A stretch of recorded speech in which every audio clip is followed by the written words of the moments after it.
Hello there, and welcome back. There have been very few cars throughout history that have really revolutionized the industry as a whole. And things like the Honda Accord here, have been going on for ages. The Honda Civic, Toyota, the Hilux pickups, all that. Mustang in America with their V8s. But British has a different solution over here.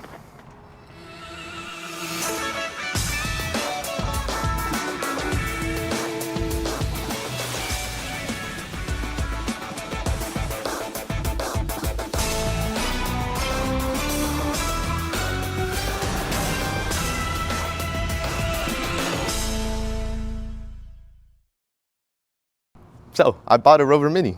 This is a classic Rover Mini, the same one that has been made since the 60s all the way up until the 2000s, until BMW bought them out and made them kind of bad.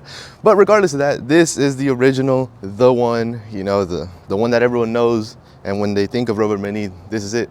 There have been very many different names, like the Morris, the Leyland, but they're all practically the same thing. They've just been bought out by different companies and the names changed, but the car itself really hasn't changed all that much.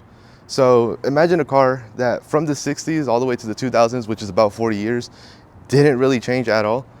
And it impacted the whole world. This really showed other companies how to build a car, or an economy-sized car that was only a daily. It wasn't meant to be anything more. It wasn't meant to do anything extra but go from point A to point B. It's the most bare bones basic thing that there is.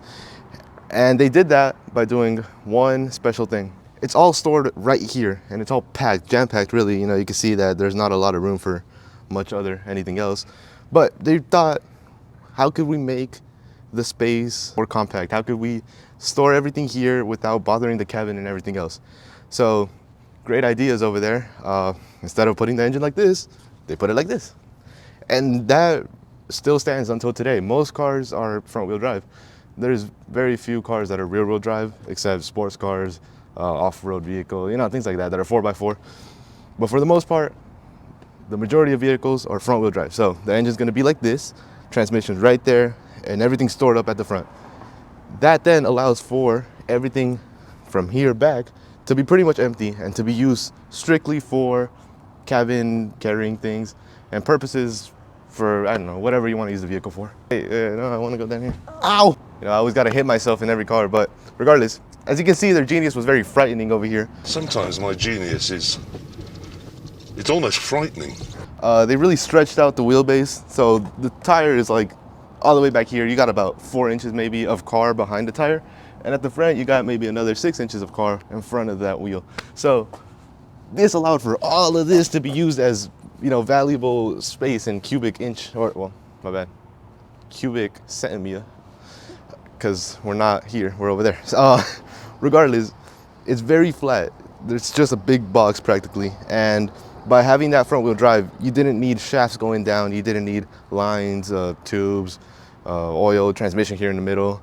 It was all jam-packed up there, and all of this can now be used for passengers, load, cargo, or really anything you wanted it to be. So that is the main revolutionary of the little Mini. Right, so the whole car is very, very small, or mini, as the name suggests. I thought that it would be a little bit bigger. I don't know why I just imagined it a bit bigger, but this thing is genuinely like K car sized. But the cool thing is that the engine is not K engine size, so it's a little bit more peppy. It's not a 660, it's a 1.3. And I could practically hug the whole thing. It's super tiny and short. Like, it's not very tall at all. But the floor is very down low. That's why the car gives the illusion that it's tiny, but once you're in the inside, it is very big or spacious. So not only did they fit 4 people with seatbelts, but you still get a boot. Don't mind this one, I need to fix this. But you fit a whole spare tire, the tank, another reservoir, and you still have room to fit maybe like a single luggage. Which, thinking about and everything considered, that is a good amount of room. I'm comparing this to something like the Beat, which I daily drove. That thing had no room at all. It had 2 passengers and that's it. It had a suggestion of a trunk that only fits a shoebox, and at the front it had a spare tire, so it didn't really fit much of anything at all. But this is actually pretty well and functional. Getting into the actual Mini itself, You have this little push button, very nice. And the door feels, you know, it feels pretty heavy, substantial. It's metal. It's not plastic, it's real metal. So you actually get in here and, you know, as you can see, it's pretty spacious. Like, I fit pretty well. I still have some inches of room up top above my head. And I am around that 6 foot mark. So I am. Stop. Actually, though, I am. And I have a lot of room. I feel comfortable. I don't feel crammed. I don't feel shoved in here. And when I get in and out, it's not a big deal. It's only a 4-speed, as all classic minis. And it's very go-kartish. Like, I don't like to throw that word out because practically any car gets called a go-kart that is small and light and small engined. But this one genuinely feels like that. It doesn't really have a regular suspension. Whenever you take a corner, it just stays like planted. It doesn't even like wave or move or anything like that. And this one specifically has this very nice plaid, soft, very nice interior. I know we're pretty up close, but this isn't the widest car ever. Things to point out here in this interior, we have this wood grain all around. Very nice clock, which is actually functional and it's showing the correct time. Nice little radio right here. You can put aux inside. We have this, you know, for whatever may even fit in there. We have air vents right here, air vents at the bottom, because this one does have AC since it is a Japanese model. Only the Japanese models came out with AC. The 4-speed manual. We have the brake, the e-brake, and the tiniest pedals you've ever seen on a car. I never had problems driving the Honda Beat, and many people say they have to take off their shoes to drive this thing. And I now believe it. I thought it was just like, they're being, you know, they're exaggerating, but I actually do believe it now. Whenever I go to press the gas, it's like, fine, I could just go right here. But when I go to press the brake, my usual spot is around here. So I kind of end up pressing the brake and the gas at the same time. It's not the best idea, you know, it doesn't really work out most of the time. Regardless of that, you know, you gotta get used to it. 3 clocks right here look very nice. We have your fuel gauge, your temperature, your battery, oil, your lights if they're on or off, your miles, which this one is sitting at around 47,000 kilometers, which is somewhere around 20,000 miles, I think. So pretty low mileage, very well taken care of. Your revs that go all the way up to 6,000, because it's a race car, that's why. Nice black dash, nice little mirror. I would like a Broadway, but you know, we'll see if I put that in there. It has a Kenwood camera up front, dash cam, and everything looks very well taken care of. You can see the roof and the back seats, matching leather and plaid middles. So yeah, it's a very nice little car overall. Right, so we're now gonna do a back seat test over here. I'm gonna move this thing up and to show you that someone actually does fit back there, because it's not as bad as you think. There are some back seats that are completely unusable, but this one's actually pretty functional. So if I somehow squeeze myself in here, you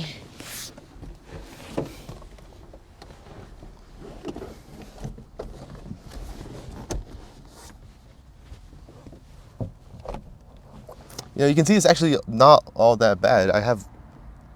It's not like comfortable, right? But you don't expect it to be. You just want to go somewhere. And I do have seatbelts as well, so that's a plus. But I can do this. I can sit back here for, I'd say like an hour, and I'll be fine. I won't complain. Now, whether you can fit someone else the same size as me over here on the left side, that's a little bit questionable, but I think 2 kids back here for sure, no problems. A big person and then someone smaller or a little kid, you can do that as well. And this is with the seat all the way back. If the front driver wants to be a little bit kind, or if they don't hate you, they'll move their seat a little bit forward and you have a lot more room. Same with the passenger. But even with the seat all the way back, reclined, I'm fine. I can't complain. For the size of the car, I don't think you can complain about this.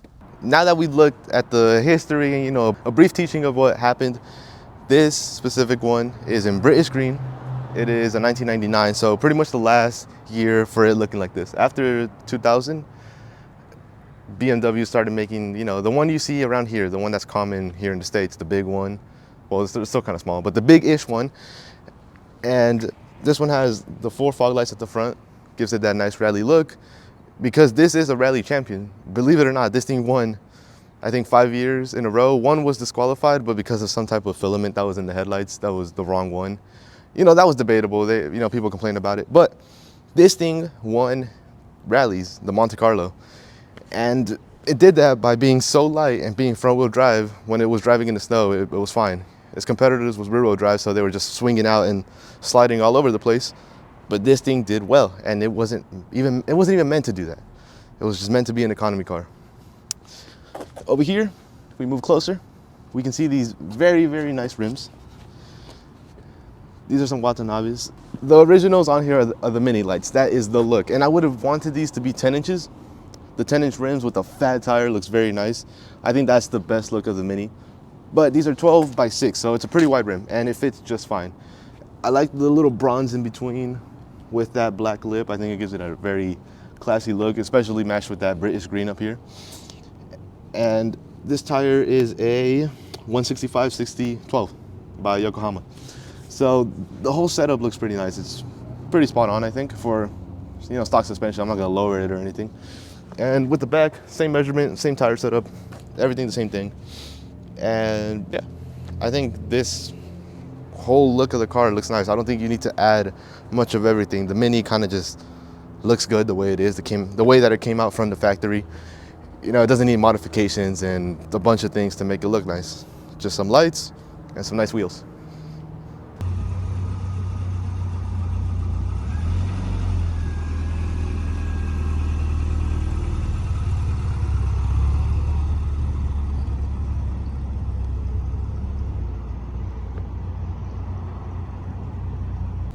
Right, so actually can you be quiet?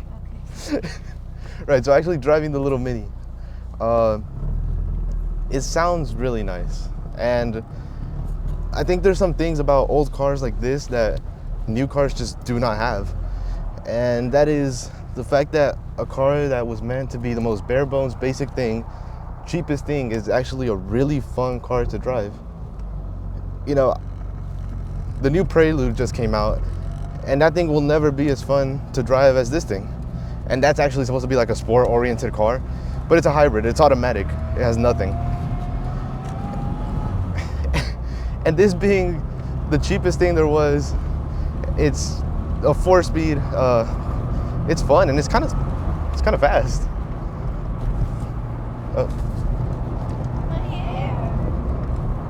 It's pretty peppy, and I'm at very, very low RPMs right now. And this thing is planted. It feels so stiff. And I like that. I like that feeling. It's not very comfortable. Okay, here we go. It just takes the corner so well. I feel like I could max it out at 4th gear and it'll just take the corner. And the other cool thing is that the seating position is kind of like a bus. Like your steering wheel isn't here, it's like this. And it's kind of like a bus, I guess. Another strange thing is that, in Japanese cars,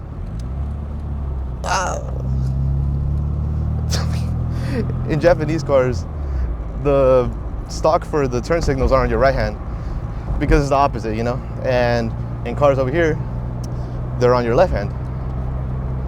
And this thing, although being a right-hand drive, my stock for my turn signals are still on my left hand.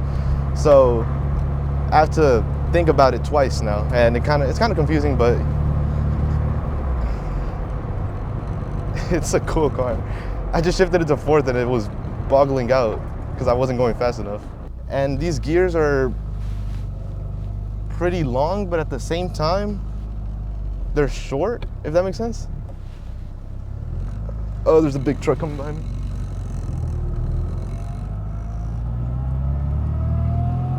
I hope that looks cool on camera. Yeah, so the gears feel long, but they're kind of short, so they're really revvy. I don't know, it's a weird like description. Because although it's a 4-speed, it doesn't feel like it's stressing out the motor. Like I'm in 3rd gear going 60 kilometers and I'm only at 2.5 RPM. So it's not very stressing of the engine here. Let's see how well this takes it. Oh, like nothing, dude. It's so planted. dude, this car's great.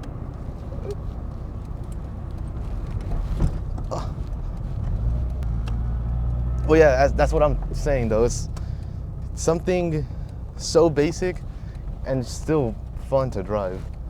And it's something everyone can appreciate. Any person that had one when they were younger, that's part of like the older generation now. And then you have little kids that like it because they think it's cute.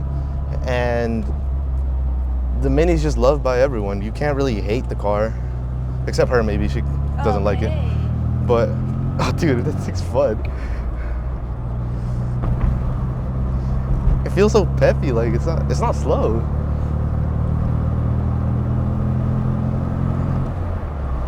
And maybe it's like the illusion of going fast, because I'm not going really fast at all. I'm going like maybe 30 miles an hour, 35 miles an hour. But it feels like I'm flying down these roads. Let me go. Oh, it does not like being in the low RPMs. It just dies out. It loves being at that like 3,000 range.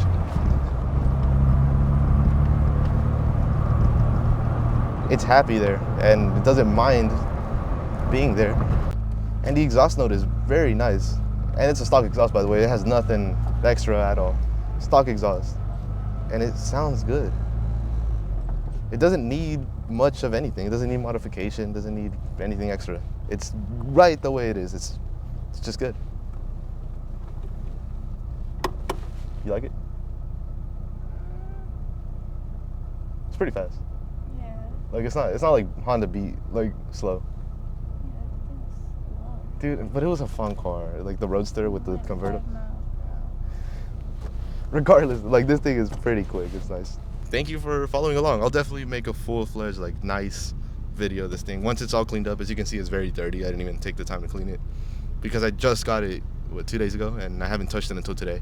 So I'll make a full, like, nice cinematic, like, you know, drone shot, things like that. But as of now, though, thank you, and have a great rest of your day.